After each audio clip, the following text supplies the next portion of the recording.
Amén, gloria a Dios, mis amados hermanos, una vez más, bienvenidos a su programa, Una Palabra Viva y Eficaz, desde aquí, desde la ciudad de Scarborough, en Toronto, Ontario, Canadá. Les saludamos y es nuestra oración en este momento que el Señor se les revele a ustedes a través de la meditación de la palabra del Señor en esta noche. Vamos a continuar, hemos venido hablando en días pasados, tuvimos una meditación en el libro del profeta Zacarías, donde hablábamos el nombre de la meditación era una palabra profética.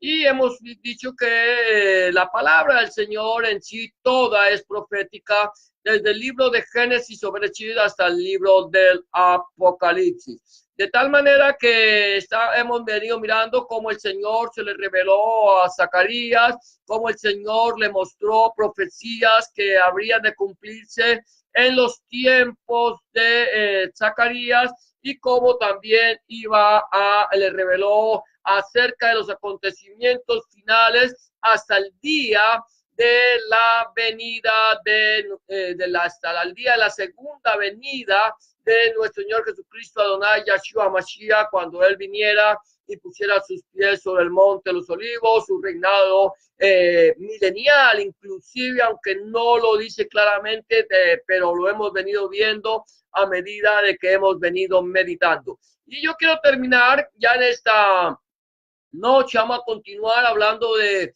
esta segunda venida del Señor, de lo que va a acontecer después del reinado milenial de nuestro Señor Jesucristo, Adonai Yahshua Mashiach.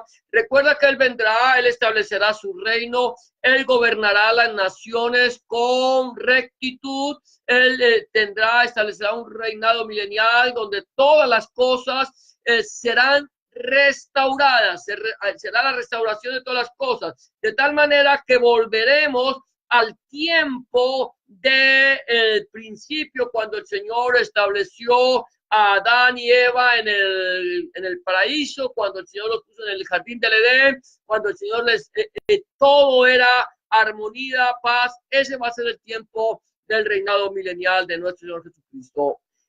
Pero vamos a ver qué va a pasar después, porque después del reinado milenial de nuestro Señor Jesucristo, Adonai Yahshua Mashiach, no termina todo, aún continúa y continuará porque Dios es eterno. Pero nosotros tenemos que entender qué va a pasar, qué dice la Escritura de que acontecerá después de este reinado milenial. Nosotros tenemos que para ese entonces, para este estudio, esta meditación del reinado milenial del Señor, los acontecimientos del reinado milenial, vamos a ir hacia el libro de Apocalipsis o Hisgaluz, del capítulo 20, versículos 7 al 10, y vamos a meditar en este libro de Apocalipsis. Apocalipsis fue la revelación que el Señor le dio a su siervo Johanán, a su siervo Juan, cuando Juan estaba allí, había sido exiliado a la isla de Patmos. Él estaba en Patmos, estaba allí en una isla prisión,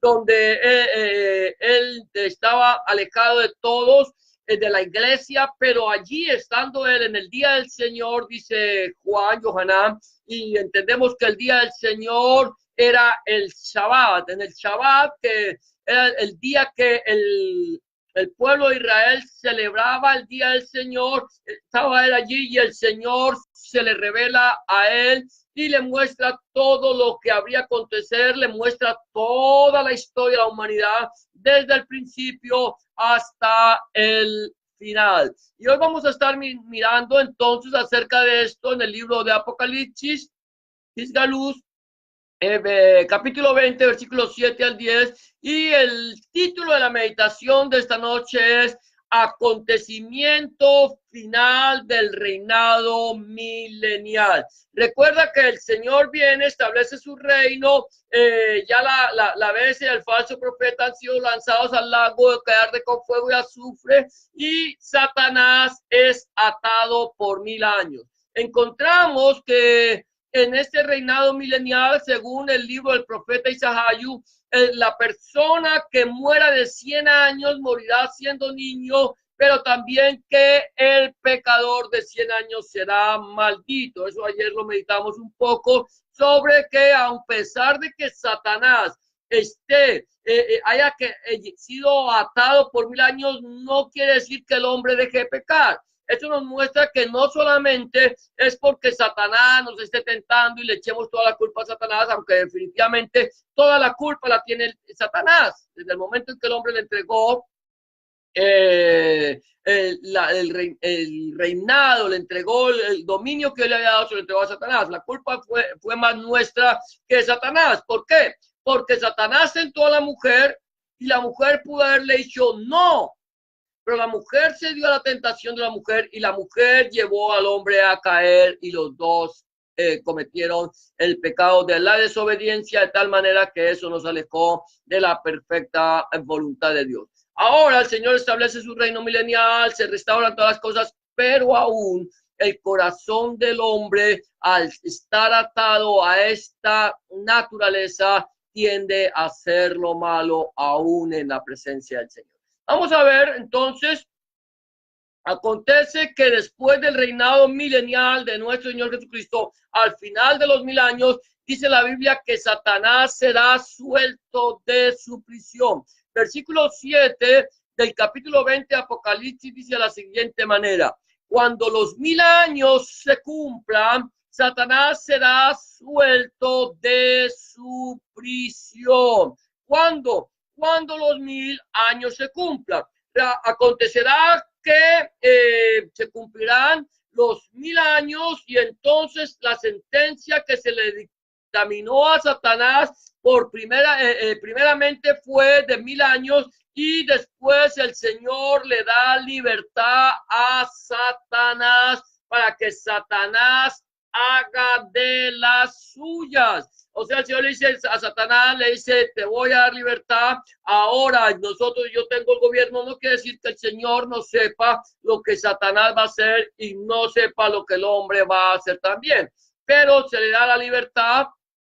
Satanás sale y vamos a mirar qué sucede después de que Satanás es suelto de su prisión, después de estar atado 1000 años. Lo primero que hace Satanás, entonces, el punto número 2 es que Satanás engañará y reunirá a todas las naciones de la tierra. Satanás será suelto, pero cuando Satanás se ve libre de su atadura, él sale a reunir, a engañar primeramente a las naciones y reunirlas para levantarlas contra el reinado justo del Mesías. Él vendrá y engañará. Él es el engañador. El Señor dice, el ladrón no viene sino para matar, robar y destruir. Y ese es el trabajo de Satanás. Satanás, cuando habla mentira de lo suyo, habla porque es padre de mentira. Ahora, Satanás es astuto. Nosotros tenemos que entender que Satanás es astuto. Satanás ha sido astuto desde el mismo momento en que él cae, y en el momento en que el Señor lo arroja, él empieza a trabajar con astucia. Fue con astucia que engañó a la mujer, fue con astucia que ha engañado a las naciones, y él viene y sale con astucia a engañar a las naciones, y a reunirlas contra el Señor. Versículo 8 dice, y saldrá. ¿Quién saldrá? Satanás, el engañador, el adversario de Dios, a engañar a las naciones que están en los 4 ángulos de la tierra, a Gog y a Magog, a fin de reunirlos para la batalla. el número de los cuales es como la arena del mar.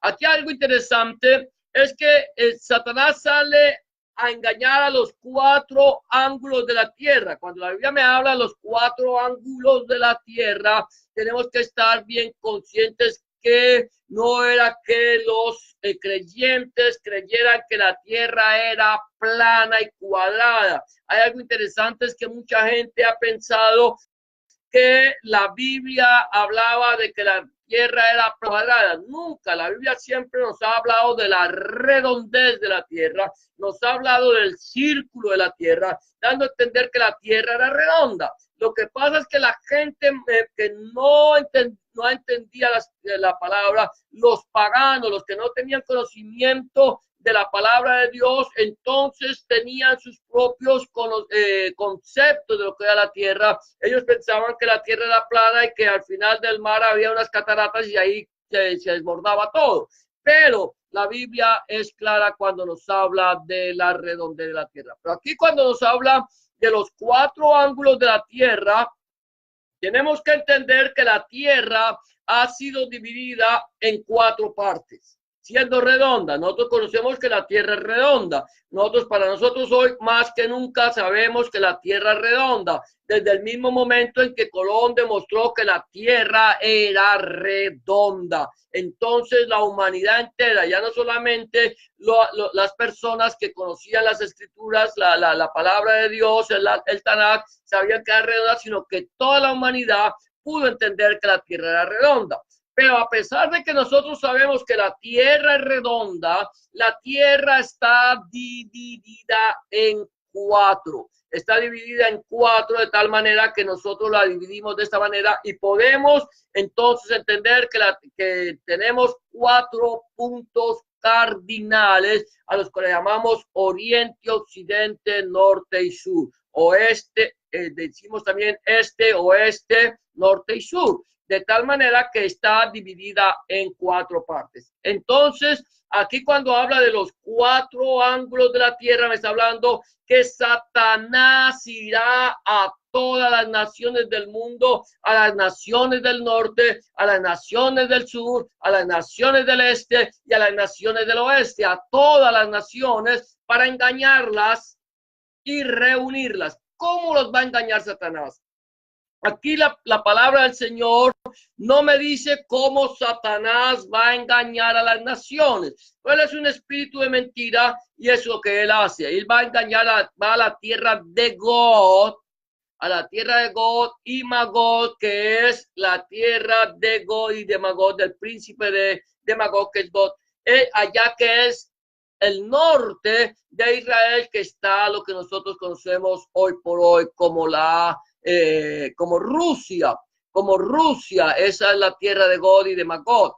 ¿Cómo se llamará en el tiempo del reinado milenial? No lo sé, pero aquí me dice que es la tierra de God y de Magog y me está mostrando dónde. Y también dice que a fin de reunirlos para la batalla, y el número de los cuales es como la arena del mar. Quiere decir que va por todos lados, los reúne. ¿Y a dónde los reúne?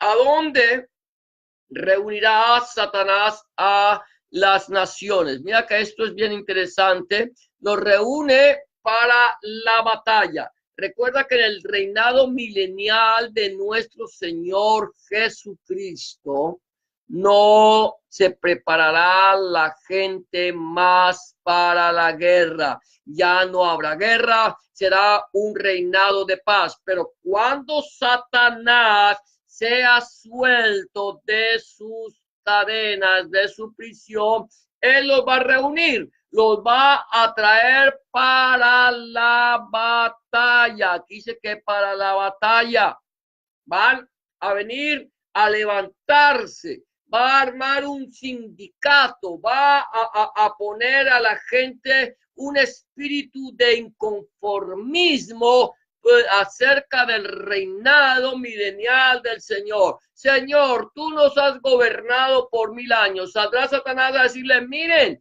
ustedes llevan 1000 años bajo la autoridad de este hombre. Ustedes no han hecho elecciones. Ustedes están bajo una atadura milenial. Ahora ustedes tienen que romper el yugo. Ahora ustedes tienen que ser libres, poder decidir. Decidan ahora ustedes por ustedes mismos. Así como Satanás engañó a Adán y a Eva allí en el jardín del Edén, saldrá a engañar a la gente y pondrá en ellos un espíritu de inconformismo, de tal manera que ya las naciones no vendrán a Jerusalén a adorar al Señor, sino que se levantarán, vendrán con descontento, dirán que no quieren que Yahshua los siga gobernando, que se han cansado de su reinado milenial y que ahora ellos quieren otro rey, quieren otro gobernante que los gobierne y quieren que ellos ser independientes. Eso es más o menos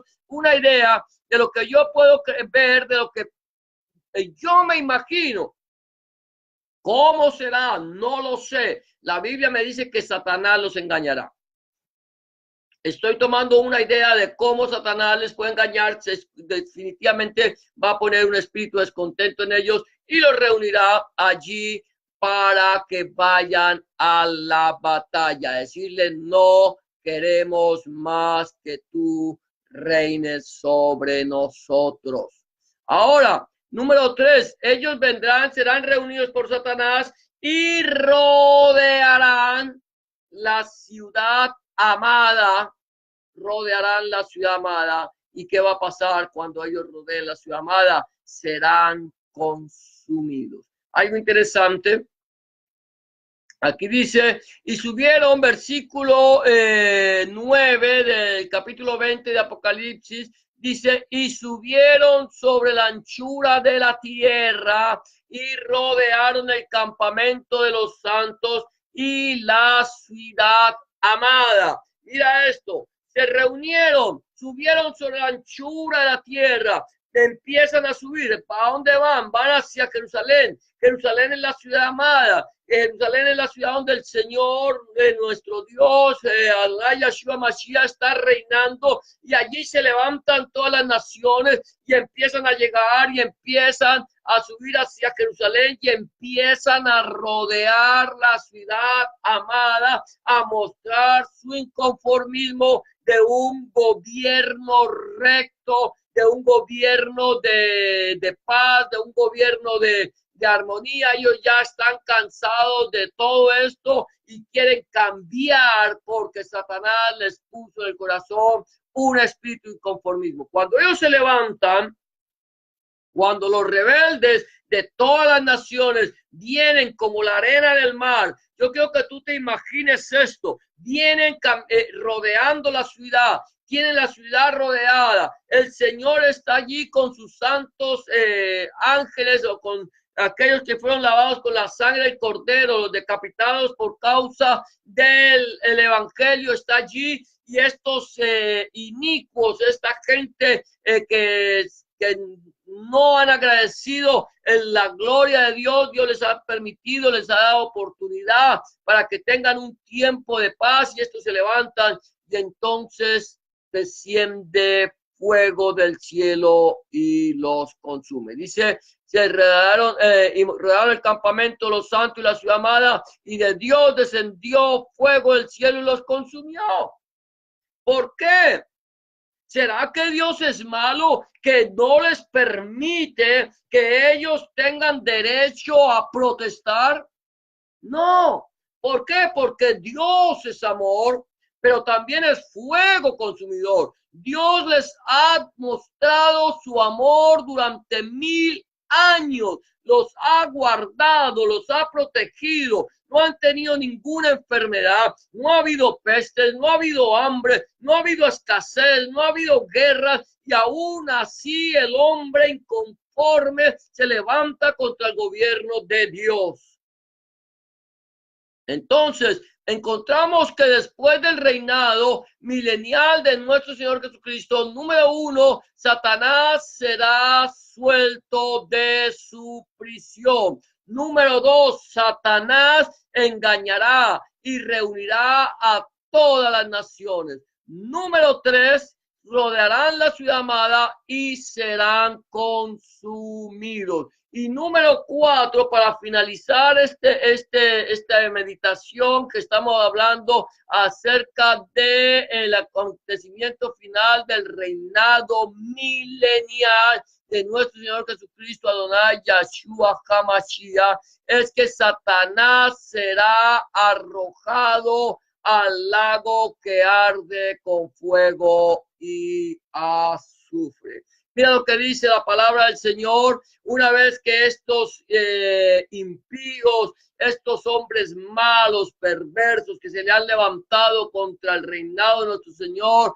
han sido consumidos, dice que, y el diablo que los engañaba fue lanzado al lago de fuego y azufre, donde estaban la bestia y el falso profeta, y serán atormentados día y noche por los siglos de los siglos. Amén. Mira esto, es bien interesante. Dice que el Señor, que después de que desciende fuego del cielo, consume a aquellos que se han deliberadamente levantado contra el reinado de nuestro Señor Jesucristo. El Señor toma a Satanás, al diablo, no las almas, escúchame bien esto, no las almas de los que fueron consumidos, no las almas de los que murieron en el momento en que se levantaron contra nuestro Señor Jesucristo, sino toma a Satanás, al diablo, al que estuvo atado por 1000 años, al que fue suelto y fue y engañó a las naciones y puso en el corazón de los hombres impíos un espíritu de inconformismo. Entonces toma el Señor a Satanás, que ya le llegó su último momento, y lo arroja al lago que arde con fuego y azufre, la cual es la muerte segunda. Lo arroja allí. ¿Con quién? Con la bestia y el falso profeta. Allí el falso profeta y la bestia ya están en el horno. Dice alguien por ahí que ellos fueron los que estrenaron el lago de fuego. Ellos son los primeros que son lanzados al lago que arde con fuego y azufre, y no porque lo diga alguien por ahí, sino que la palabra del Señor nos muestra claramente que las primeras personas, los primeros individuos que van al lago que arde con fuego y azufre es la bestia y el falso profeta. Ahora Satanás, ahora que cuando Satanás es lanzado al lago que arde con fuego y azufre, no es, mi amado hermano, mi amada hermana, amigo y amiga que me escucha, no es con el fin de que gobierne sobre los que estarán en el infierno. No, Satanás es lanzado al lago que arde con fuego y azufre para ser atormentado de día y de noche por los siglos de los siglos. Cuando habla por los siglos de los siglos, me está diciendo que va a ser arrojado al lago que arde con fuego y azufre para ser atormentado eternamente y para siempre. Ese lago que arde con fuego y azufre, mi amado hermano, dice el Señor Jesucristo, Adonai Yahshua Mashiach, que es el lago que arde con fuego y azufre, donde el gusano de ellos no muere, ni el fuego nunca se apaga. Se mantendrá encendido eternamente. Ahora, atormentados. ¿Oh, por qué? Primeramente, porque van a estar alejados de Dios por los siglos de los siglos. No hay un espacio donde diga uno, bueno, va a ir a ser atormentado por 100 años o va a ir a ser atormentado por 200. No, la Biblia me habla que es eternamente. Por lo tanto, el Señor nos dice, nos está llamando a nosotros, a los seres humanos, a que busquemos a Dios mientras puede ser hallado. Que deje el hombre impío su camino y se vuelva al Señor, el cual tendrá de él misericordia y será amplio en perdonar. ¿Qué es lo que tenemos que hacer? Arrepentirnos. Arrepentirse significa volverse a. La palabra arrepentimiento, yo lo he enseñado en varias ocasiones, viene del hebreo teshuvah, que significa volverse a. Hacer un giro de 180 grados. Hay caminos que al hombre le parecen derechos, mi amado hermano, mi amada hermana, mi amado amigo y amiga que me escucha, pero su fin es un fin de muerte. Van derecho para el infierno. Ahora bien, el Señor nos está dando a nosotros la oportunidad ahora, de que nosotros nos arrepintamos, de que nosotros volvamos a nuestros ojos al Señor y nos convirtamos de nuestros malos caminos. Este es el día aceptable, esta es la hora de salvación. Si en este momento, escúchame bien esto, si en este momento el Señor viniera y se llevara a su iglesia, ¿te irías tú con él? Si en este momento el Señor viniera a pedir tu vida, ¿a dónde vas a pasar la eternidad? Quizás el Señor se lleva a tu iglesia en este momento y tú te quedes aquí. Espero que no. Y tú digas, ok, me voy a quedar aquí. Vas a pasar 3 años y medio de gran tribulación y quizás por X o Y circunstancia logres salir airoso de este tiempo, pero te vas a quedar y piensas quedarte en el reinado milenial. La pregunta es, ¿serás que te salvas? Quizás tú digas, oh Señor, me quedo, pero yo voy a serte fiel hasta la muerte. Seguramente que no. Si no lo haces ahora, si en este momento tú no le entregas tu vida al Señor, no cambias tu vieja manera de ser, no dejas que el Señor tome control de tu vida, seguramente si el Señor te llevara a su iglesia hoy, no lo harías después. No estarías dispuesto a morir, quizás, por causa del Evangelio. Ese es el día aceptable. Esta es la hora de salvación. Este es el momento en que el Señor te está diciendo, dame, hijo mío, hoy tu corazón. Si aún no le has entregado tu vida al Señor, yo te invito a que lo hagas. ¿Para qué?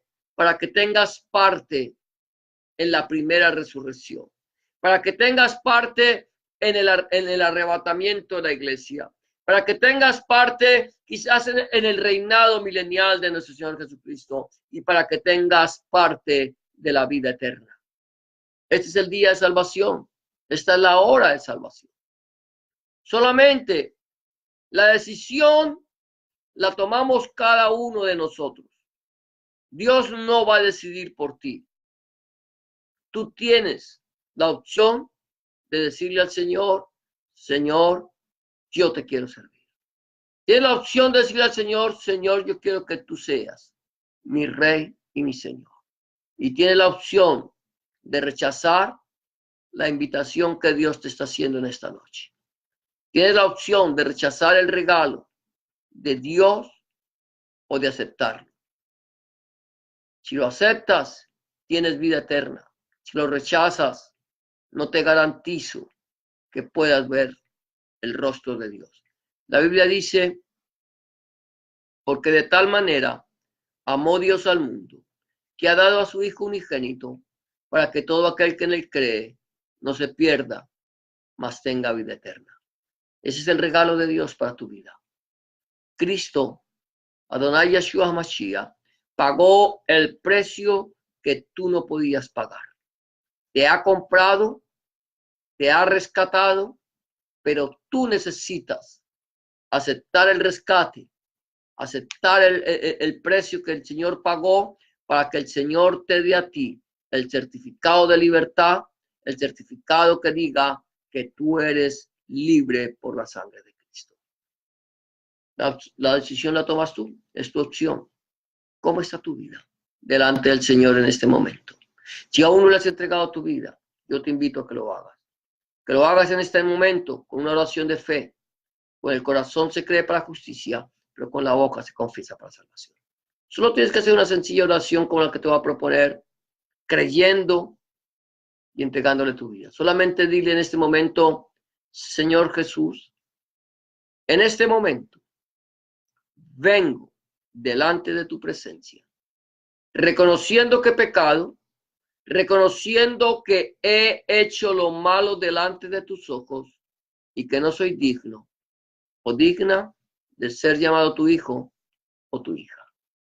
Te pido que me perdones, que cambies mi corazón, que hagas de mí una nueva criatura. Te recibo en mi corazón como mi único y suficiente Salvador. Limpia mi pecado, borra mis rebeliones, escribe mi nombre en el libro de la vida y no lo borres nunca más. Escribe tu nombre, el nombre de mi Dios en mi corazón, para que yo pueda saber a partir de este momento que soy propiedad única y exclusivamente tuya. En el nombre de Jesús, te doy gracias, Padre. Amén y amén. Si tú has hecho una oración de fe como esta, ten la certeza que el Señor ya está en tu corazón. Ahora, 3 recomendaciones quiero darte antes de terminar este tiempo de una palabra eficaz. Es, número 1, habla con Dios en oración. Orar es hablar con Dios. Habla con Dios como se habla con un amigo. Y ten la seguridad de que Dios te va a escuchar. Llévale tus inquietudes, tus acciones de gracias, tus tristezas, tus alegrías. Y el Señor te va a estar allí para consolarte, para bendecirte y para levantarte. Número 2, empieza a leer la Biblia. Empieza a leer la palabra del Señor, a escudriñar la Biblia. Yo te invito a que lo hagas a partir del Nuevo Testamento, en el Evangelio de Juan, si te es posible. Y pídele al Señor que a través de su Espíritu Santo, Él te ilumine su palabra para que tú puedas entender cuál es la voluntad de Dios agradable y perfecta para tu vida. Y número 3, busca un lugar donde congregarte, donde se predique el mensaje completo del reino de nuestro Señor Jesucristo, donde el centro del mensaje sea nuestro Señor Jesucristo y no el predicador, donde el centro de la predicación sea nuestro Señor Jesucristo y no el fundador del movimiento, donde el centro de la predicación sea nuestro Señor Jesucristo, el Padre, el Hijo y el Espíritu Santo y su santa palabra. Si tú no tienes un lugar donde congregarte y quieres saber un lugar en tu ciudad, házmelo saber, que si está en mis manos, con mucho gusto, yo buscaré un lugar en tu ciudad donde se predique el mensaje, el evangelio del reino de nuestro Señor Jesucristo, desde Génesis hasta el Apocalipsis, y te lo haré saber. De esta manera terminamos en esta noche.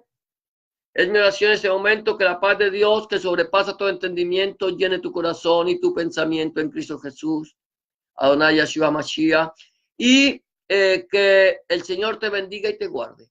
Que el Señor haga resplandecer su rostro sobre ti. El Señor alce su rostro sobre ti, tenga de ti misericordia y ponga en ti paz. Y será hasta mañana, si el Señor así lo permite, nuevamente en este tu programa, Una Palabra Viva y Eficaz, desde Toronto, Ontario, de la Iglesia Palabra Viva y Eficaz Christian Church. Bendiciones para todos y gracias por habernos acompañado.